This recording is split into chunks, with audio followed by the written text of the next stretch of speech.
As temperatures drop at night, it is always important to bundle up and stay warm to protect yourself. But that same rule also applies for our pets. News Channel 3's Adriana Doria spoke with the new director of the Putnam County Animal Shelter about how to keep our pets safe in this weather.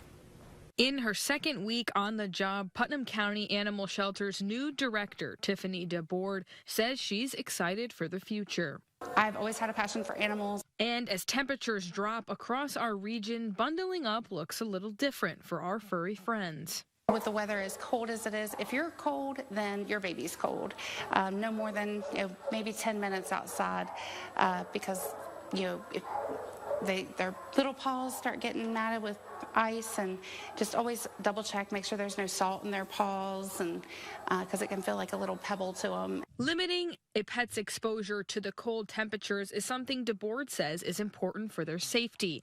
If your pet is acting different, DeBoard says there are signs to look out for to know when something is wrong. Obviously, if they're limping or holding their paw up, just make sure that they're nice and warm and their fur's not matted together or frozen. As the shelter approaches new beginnings, DeBoard says adopting is always encouraged, hoping the weather does not hold people back from picking up a furry friend of their own.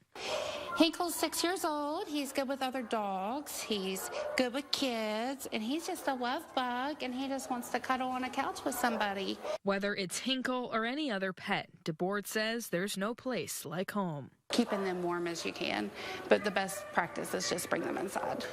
Adriana Doria, WSAZ News Channel 3, Putnam County.